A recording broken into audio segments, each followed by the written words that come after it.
प्रणाम साथियों। कल्पना पांडे शिक्षा मित्र आपके लिए एक नई वीडियो लेकर प्रस्तुत हुई हूँ। यह बहुत ही सत्य घटना पर आधारित है और बहुत ही हृदय को छू लेने वाली यह कथा है जो छत्तीसगढ़ राज्य की है। यह मुझे मेरे सर ने सुनाई और वाकई में हम लोग को बिल्कुल अंदर से झकझोर दिया। इसलिए मैं सोचती हूँ कि ज़्यादा से ज़्यादा आप लोग तक पहुँचाया जाए और ये स्पेशली सभी शिक्षकों के लिए है। शिक्षक इसे ज़रूर सुने और अपने जीवन में फॉलो करें। ये छत्तीसगढ़ राज्य की एक सत्य कथा है जहाँ एक शिक्षिका की नियुक्ति होती है और शिक्षिका विद्यालय में गई। उनका पहला दिन, क्लास में अच्छे से शिक्षण कार्य करती हैं। सारे बच्चे मन लगा करके पढ़ते हैं। वहाँ एक बहुत गंदे संदे फटे हाल में एक बच्चा बैठा हुआ है। शिक्षिका उसे अपने पास बुलाती हैं। उसका हाल देख करके बहुत ही गुस्सा उनको आता है। फिर उसे कहती हैं कॉपी निकालो। अगर कॉपी निकालने में थोड़ा देरी होता है तो तुरंत 2 थप्पड़ लगा देती हैं। उससे गंदे संदे हाल में देख करके तुरंत उसे 2 थप्पड़, उसके मतलब हर गलती पर वो नोटिस करती हैं और उसे सज़ा पे सज़ा देती हैं। इस तरह से प्रक्रिया चलती जाती है और वह जो है उसका मन भी पढ़ने में नहीं लगता है। एक दिन एग्ज़ाम आता है। वैसे तो ज़्यादा नंबर पढ़ता ही नहीं है, ज़्यादा नंबर पाता नहीं है, लेकिन जो भी 2-4 नंबर पाता है और शिक्षिका उससे हर वक्त चिढ़ती रहती है तो जो 2-4 नंबर मिलता है उसे वह काट करके उस नंबर को 0 कर देती हैं। एक दिन गुस्से से उसे स्कूल से बाहर निकाल देती हैं। प्रिंसिपल ऑफिस में जाती हैं। बच्चा राजू भी रहता है। प्रिंसिपल से बोलती हैं कि इस बच्चे को अभी इस स्कूल से बाहर किया जाए। ऐसे गंदे संदे बच्चे के लिए स्कूल में कोई जगह नहीं है। किसी चीज़ में इसका मन ही नहीं लगता है। प्रिंसिपल दराज को खोलते हैं और एक स्टेटमेंट उनके हाथ में पकड़ा देते हैं। स्टेटमेंट की पहली लाइन है कि राजू बहुत ही होनहार बच्चा है। उसकी अगली लाइन है कि राजू प्रतिभाशाली बच्चों में एक है। उसकी अगली लाइन थी कि एक बहुत बड़ी दुर्घटना में उसके पिता की मृत्यु हो जाती है। फिर आगे लिखा था कि उसकी माँ को कैंसर था जो सही से इलाज नहीं हुआ और समय से पहले ही चल बसी। शिक्षिका एक एक लाइन पढ़ती है और आंसुओं की धारा बहती रहती है। उसकी अगली लाइन थी कि राजू के पास ना तो घर है ना कुछ है। वह आदिवासी की बस्ती में रहता है और वहाँ फटा पुराना एक झोपड़पट्टी है जो ऊपर से भी टूटा हुआ है। वहाँ से पानियाँ चूते रहते हैं। तो इस दुनिया में राजू का कोई भी नहीं है और राजू बहुत ही होनहार बच्चा है। शिक्षिका आंसू से बुरा हाथ उनका कांपता हुआ स्टेटमेंट पढ़ती हैं और पुनः अपने क्लास में चली जाती हैं। अंदर से तो उनका मन इतना व्यथित कि क्या बताएं। राजू को अपने पास बुलाती हैं और उससे क्षमा मांगती हैं। अगले दिन जब वो घर पर वह जब जाती हैं तो पूरी रात वह सिर्फ राजू के बारे में ही सोचती रहती हैं कि मैं कितनी बड़ी मुझसे गलती हुई। मैं हमेशा उसे सजा देती थी, मैं बिना वजह जाने। उसके बाद पूरी रात शिक्षिका परेशान रहती थी। सुबह उठी, अपने बैग में उन्होंने खाने पीने की चीज़ें, कपड़े लत्ते सब कुछ बैग में रखी और उसकी ज़रूरत के सारे सामान रखती हैं।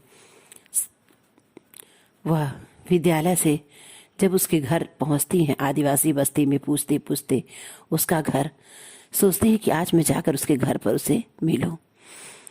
वहाँ देखती हैं, उसकी हालत को देख करके शिक्षिका का हृदय पूरा द्रवित हो जाता है कि जहाँ आदिवासी की बस्ती में एक टूटी फूटी झोपड़ी, ऊपर से वो भी पूरा पानी चू रहा है, वहाँ राजू एक डरा सा सहमा सा दीवार से सिमटा हुआ बैठा रहता है क्योंकि घर में तो उसके कोई भी नहीं है जो उससे बात करे, बोले। अकेला राजू इस तरह की जिंदगी व्यतीत कर रहा था। शिक्षिका उसे अपने पास बुलाती हैं और उसे गले लगा लेती हैं और उसे अच्छे से साफ सफाई से रखती हैं और उसे खाने पीने की चीज़ें देती हैं। उसी दिन से शिक्षिका ने अपने मन में ठान लिया कि आज के बाद राजू की ज़िंदगी को मैं पूरा बदल दूंगी, इसकी हर ज़रूरत को मैं पूरा करूंगी, इसे एक अच्छा होनहार बच्चा बनाऊंगी। हर दिन के प्रयास से शिक्षिका के राजू में परिवर्तन आता जाता है। वह उसकी खाने पीने, पहनने, पढ़ने लिखने की सारी ज़रूरतों को पूरा करती हैं। अचानक ऐसे हाई स्कूल के एग्ज़ाम देने के बाद एक दिन राजू लापता हो जाता है। शिक्षिका, राजू तो बहुत ही होनहार बच्चा है, लेकिन बिना कुछ बताए कहे अचानक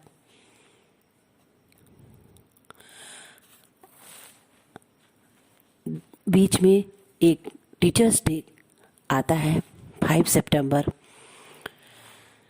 सारे बच्चे शिक्षिका को तरह तरह का गिफ्ट, कोई चॉकलेट, कोई पेन, कोई डायरी, सारे बच्चे देते हैं। लेकिन राजू के पास मैम को देने के लिए कुछ भी नहीं रहता है। राजू अपने घर आता है। बहुत पहले उसकी माँ ने एक छोटी सी पोटली में कुछ सामान बांध करके रखा हुआ था। राजू उस पोटली को खोलता है, जिसमें उसकी माँ की एक नीले रंग की थोड़ा पुरानी साड़ी थी और एक लोहे का चैन, पहले सभी लोग पहनते थे, चांदी गिलहट इस टाइप का एक पुराना सा गले का चैन था। तो राजू इन दोनों चीज़ों को निकालता है और अच्छे से उसको पैक करके मैम को ले जाकर टीचर्स डे पे प्रेजेंट करता है। अब राजू की दी हुई चीज़ थी, मैम ने बहुत संभाल के उसको रख दिया। इस तरह से टीचर्स डे ख़त्म हुआ और राजू हाई स्कूल की परीक्षा जब पास होता है तो राजू बहुत ही होनहार बच्चा है। वह बिना कुछ पता चले राजू अचानक लापता हो जाता है।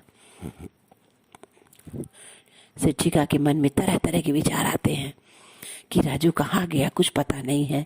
ऐसा नहीं ना कहीं आदिवासी बस्ती में उसे जंगली जानवर खा गए हैं, कहाँ चला गया। इस तरह बहुत परेशान रहती है, बहुत खोजती हैं, लेकिन राजू का कुछ पता नहीं चला। इस तरह से धीरे धीरे धीरे 22 साल का समय बीत जाता है। इधर राजू जो है पढ़ लिख करके बहुत बड़ा आईएएस अफसर होता है। 22 साल के बाद अचानक शिक्षिका रिटायर हो जाती हैं और उनके घर एक लिफाफा आता है, एक रजिस्ट्री, जिसमें यह लिखा रहता है कि डॉक्टर राजेश गुप्ता इस जगह पे, अब अगर आप मेरी शादी में नहीं आएंगी तो मैं शादी नहीं करूँगा। शिक्षिका बहुत परेशान रहती है कि किसका है, मेरे तो कोई सगे संबंधी राजेश नाम से कोई है ही नहीं। उस पर एड्रेस लिखा रहता है कि इस जगह पर आना है। टीचर बहुत परेशान रहती हैं, दिमाग लगाती हैं, लेकिन फिर उनके मन में आता कहीं ऐसा नहीं यह राजू ही है। और उनके मन में पता नहीं क्यों बार बार आता, हो सकता है अचानक यह राजू ही क्यों ना हो सकता है कोई बहुत बड़ा अधिकारी बन गया हो। एक बार सोचती नहीं वो तो हो ही नहीं सकता, उसका इतने सालों से कुछ पता ही नहीं चला। फिर शिक्षिका क्या की, राजू की दी हुई जो 22 साल पहले राजू ने अपनी माँ की साड़ी और चैन दिया, टीचर्स उसे निकालती हैं और उसी कपड़े को, उसी चैन को पहन करके जो लिफाफे पे पता आया था उसी पर अपना रिजर्वेशन कराकर उस स्थान पर पहुंच जाती हैं। इधर राजू की शादी में बहुत देर होता है, लोग बहुत परेशान रहते हैं। उस शादी में बड़े बड़े मंत्री, विधायक, बड़े बड़े अधिकारी, सारे लोगों की लाइन लगी रहती है। पंडित जी बोलते हैं, अरे मुहूर्त बीता जा रहा है शादी का, शादी कब होगी। राजू कहता है शादी का कोई मतलब नहीं है, कि जिसका मैं प्रतीक्षा कर रहा हूँ अगर वह नहीं आती हैं तो मेरी शादी का कोई मतलब नहीं है। इस तरह से शादी का समय बीतता जा रहा है और अचानक जो है जब मैम वहाँ पहुँचती हैं तो इस 22 सालों का जो अंतराल, ना तो मैम राजू को पहचान पा रही हैं और ना ही राजू जो है मैम को। यहाँ बहुत बड़ा आईएएस अफसर बना है, लेकिन पहचान के लिए राजू की दी हुई वो नीले रंग की साड़ी और चैन। राजू जैसे ही मैम को देखता है, राजू दौड़कर कहता है अब जो है मेरी शादी होगी। सारे लोग कहते हैं अरे इस भिखारन का इंतजार था। राजू दौड़कर उनके पैर पकड़ लेता है और आंसुओं की धारा बहने लगती है, क्योंकि उसकी दी हुई जो चैन और साड़ी मैम ने बहुत प्यार से उसे पहचान के लिए वह बहुत ज़्यादा सबसे महत्वपूर्ण चीज़ थी। राजू कहता है कि अब मेरी ज़िंदगी का मकसद पूरा हो गया, अब मेरी शादी होगी। ये मेरी मैम है, आज जो कुछ भी मैं हूँ इन्हीं की देन है। मैम और राजू दोनों आंसू से धारा बह जाती है और दोनों उठ के गले लगते हैं और शादी संपन्न होती है। इस कहानी से देखिए सत्य घटना है, लेकिन यह कहानी इसलिए मेरे सर ने मुझे सुनाई और वाकई में मैं इस तरह से अपने बच्चों के साथ करती हूँ। भले ही मैं शिक्षा मित्र हूँ, लेकिन ज़्यादा तो नहीं, लेकिन जो भी मेरा आय है मैं उसका कुछ नहीं तो 10% से 20% अपने बच्चों में ज़रूर इन्वेस्ट करती हूँ। छोटी मोटी बच्चों की ज़रूरत की चीज़ें, किसी को कापी है, किसी को पेंसिल है, खाने पीने की चीज़ें मैं ज़रूर सोचती हूँ अगर जिन बच्चों को आवश्यकता है उन्हें ज़रूर उपलब्ध कराऊँ। तो मैं सारे शिक्षकों से ही अनुरोध करना चाहती हूँ।